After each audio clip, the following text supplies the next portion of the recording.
कि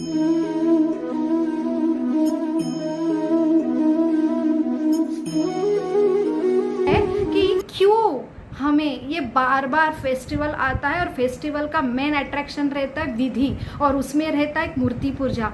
मूर्ति पूजा विशिष्ट देव देवता के, और सबसे जरूरी यज्ञ सारे पूजा विधि का एक ही यज्ञ रहता है, भगवान विष्णु की, कृष्ण की क्या संतुष्टि।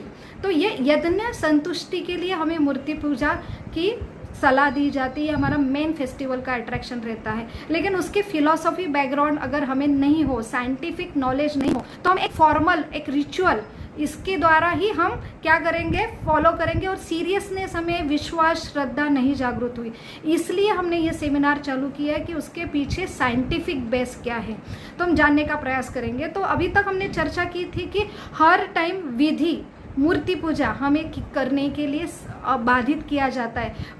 एक्चुअली रोज करना चाहिए, लेकिन एक विशेष तिथि में ये करने की हमें क्या दिया जाता है, हमारे संस्कृति में ये सलाह दी जाती है। लेकिन हमारी संस्कृति जो है, वैदिक संस्कृति, ये कट्टर नहीं है, वहाँ पे सहिष्णुता है, आपको चॉइस दिया जाता है।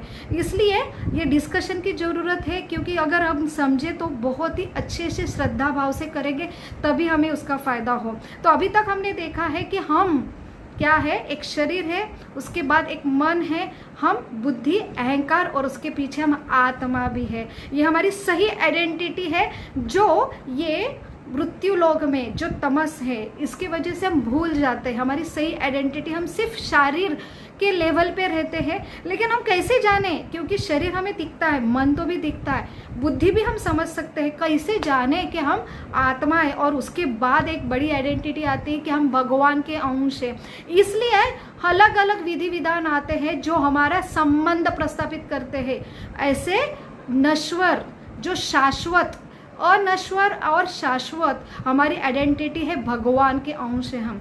ये आइडेंटिटी हम भूल जाते हैं, इसलिए हम खुद को सिर्फ नश्वर शरीर मानते हैं और सारे नश्वर चीज़ के पीछे हम लगे रहते हैं, और वो नश्वर होने की वजह से एक दिन हमसे छीन जाता है, उसका क्षय रहता है। और वो जब क्षय होता है तो हम फ्रस्ट्रेट होते हैं, स्ट्रेसफुल आते हैं, और वही है जड़ स्ट्रेस, मैंने स्ट्रेसफुल लाइफ का हमारा। इसलिए हम सारे लोग स्ट्रेसफुल जीवन में, क्योंकि हमारी सही आइडेंटिटी हम भूल जाते हैं। यही आइडेंटिटी देने का प्रयास रहता है हमारे सारे वैदिक संस्कृति का। तो इसी बहाने हम जब पूजा विधि करते हैं, भले हमें विश्वास नहीं आता है कि ये भगवान मेरे पिता है, ये मेरे परम पिता है, उनका हमने पूजा करना चाहिए।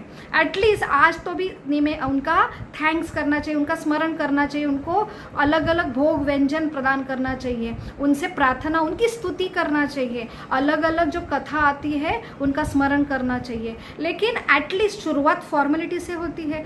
जैसे हमें अभी तक हमने देखा था कि एक अरेंज मैरिज में एक विवाहित स्त्री और पुरुष, जैसे भट्ट जी उनका विवाह जो संस्कार है उसका संपन्न करते हैं, तो वैसे ही ये विधि विधान, ये क्या है, गुरु शास्त्र, ये विधि विधान हमारा और भगवान का संबंध की गांठ देते हैं और बोलते हैं ये आपके पिता है, आपने साथ में रहना है। तो साथ में रह के जब एक विवाहित स्त्री पुरुष, भले पहले शुरू में उनके अंदर दोनों में प्रेम का संबंध जागृत नहीं हुआ है, उनकी आइडेंटिटी अभी तैयार नहीं हुई है, लेकिन फिर भी एक संस्कार की गांठ है, माता पिताओं ने गार्ड बना के दिया है, वही विश्वास चले, उनका रिस्पेक्ट करके हम साथ में रहते, एक दूसरे की सेवा करते हैं, और एक दूसरे की सेवा कर करके फिर एक नाता संबंध तैयार होता है। वैसे ये विधि विधान है जो हमारा जो भूला हुआ विस्मरण है कि हम भगवान के अंश हैं, और वो भूला हुआ विस्मरण से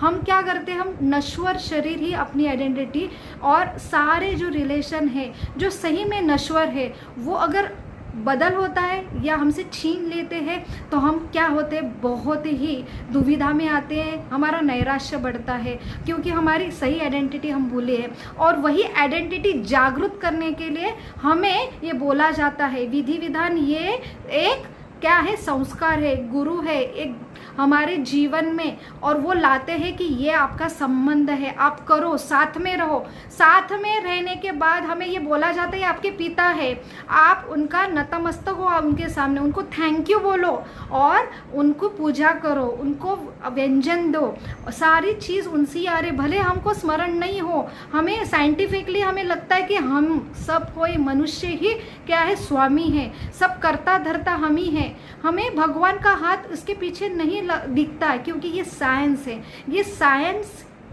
है और उसकी विधि है। यही विधि है कि ऐसे विशेष तिथि में हमने ज्ञान दान तब करना चाहिए।